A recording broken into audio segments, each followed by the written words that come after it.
बोलते हैं कि चार्ज कैपेसिटर पे 10 कूलम है, तो आप ये मत बोलना कि गलत बात है, ये तो 0 होता है कैपेसिटर पे। 10 कूलम है मतलब प्यारे बच्चे एक कंडक्टर के पास +10 है, दूसरे के पास -10 है। समझ गए ना? चलो भाई नेक्स्ट, छोटी छोटी मगर मोटी बातें एक एक करके। Total charge of a capacitor बता दो, 0। हाँ अभी पढ़ा, ठीक है।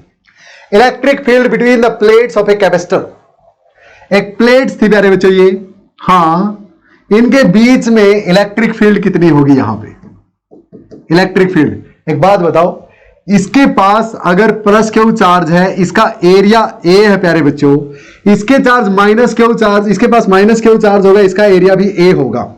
हाँ तो ये लाइन नहीं है, ये प्लेट्स है। ओके हाँ, तो प्यारे बच्चों इसकी चार्ज डेंसिटी कितनी? +σ, इसकी चार्ज डेंसिटी -σ। अब आपको पता है एक प्लेट से किसी भी डिस्टेंस पे इलेक्ट्रिक फील्ड होती है σ/2ε0। हाँ तो इसके कारण यहां पे +σ/2ε0, बिल्कुल। क्यों? क्योंकि इस तरफ इसके कारण अवे, यानी इस तरफ प्यारे बच्चों, इस नेगेटिव के कारण यहां पे अपने ही तरफ इस तरफ σ/2ε0 फिर से। हाँ तो दोनों ऐड होके कैपेसिटर की प्लेट्स के बीच में इलेक्ट्रिक फील्ड कितनी बनेगी प्यारे बच्चों? σ/ε0। दोनों को ऐड कर दो, क्लियर? तो ये तो इस प्लेट के कारण, ये वाली तो, और ये वाली इस प्लेट के कारण, और ये वाली टोटल। सिंपल। अब ये मत समझना प्लस वाली माइनस वाली को कैंसिल कर देगी यहां पे ना, अरे दोनों सेम डायरेक्शन में यार। इलेक्ट्रिक फील्ड वेक्टर क्वांटिटी है, पढ़ा था ना वहां पे। एक थिन इन्फिनाइट लार्ज प्लेट के कारण इलेक्ट्रिक फील्ड कितनी होती है? σ/2ε0।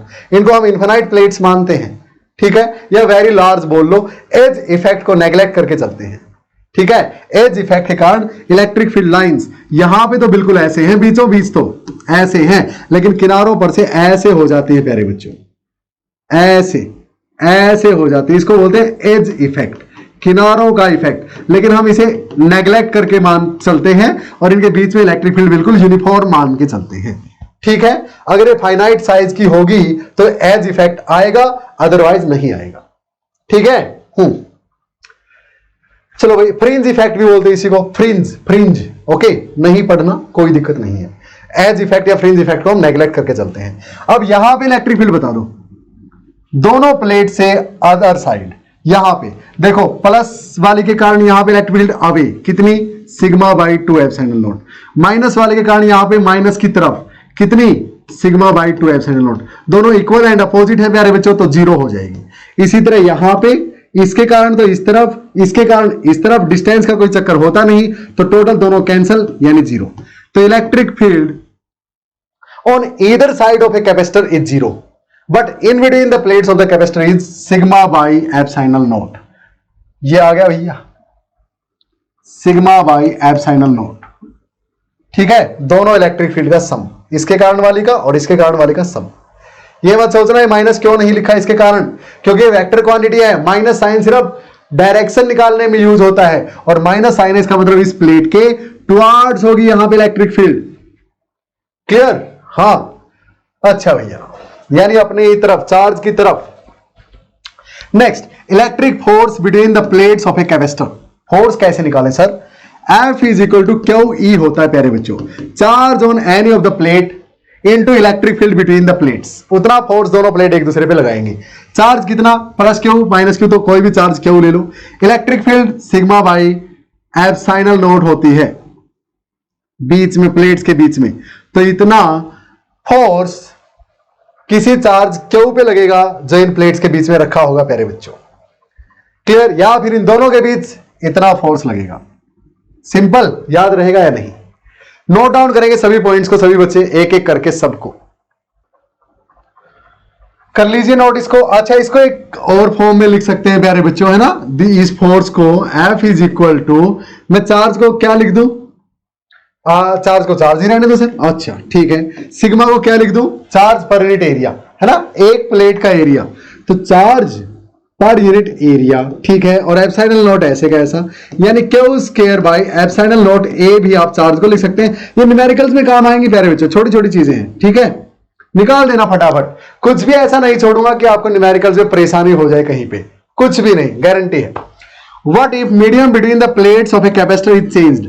अगर एक कैपेसिटर के बीच में जो मीडियम है, जैसे एयर लिया था अभी हमने, अगर उस मीडियम को चेंज कर दे तो क्या होगा प्यारे बच्चों?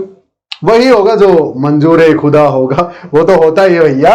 लेकिन सुनो, हाँ इसको हटा दूं एक बार। देखो भैया, अगर दो चार्जेस मैंने यहां पे रखे हैं, प्लस क्यू और यहां पे ये प्लस क्यू, तो इनके बीच में अगर मीडियम है एयर प्यारे बच्चों यहां पूरे रास्ते, तो मैं इनके बीच का फोर्स क्या लिखता था? के Q1 Q2 बाय में इनके बीच की डिस्टेंस R का स्क्वायर, यही लिखते थे प्यारे बच्चों। हाँ, जहां पे K की वैल्यू क्या थी? 1/4 पाई एप्सिलॉन नॉट। ये एप्सिलॉन नॉट क्या थी? Relative electrical absolute electrical permittivity of the medium between the charges.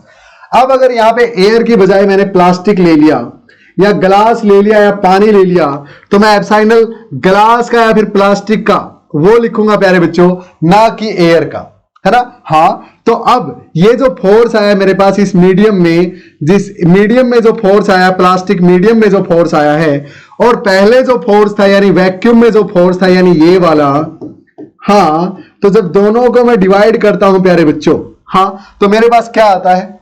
दोनों को डिवाइड करता हूं तो फोर्स इन वैक्यूम बाय में फोर्स इन मीडियम मेरे पास क्या आता है? वो आता है मेरे पास एप्सिलॉन आर, यानी relative electrical permittivity of the medium, F naught by में एफ एम, यानी epsilon m by epsilon naught आता है प्यारे बच्चों, epsilon m by epsilon naught. इसी तरह प्यारे बच्चों, अगर दो प्लेट्स के बीच में आपने एयर ले ली, तो इस कैपेसिटर का अगर कैपेसिटेंस सी नोट आप लेते हैं, नोट मतलब एयर बीच में, ठीक है, और अगर इनके बीच में मान लिया कोई और मीडियम ले लिया जैसे प्लास्टिक है, तो आपका कैपेसिटेंस सी एम आप लेंगे।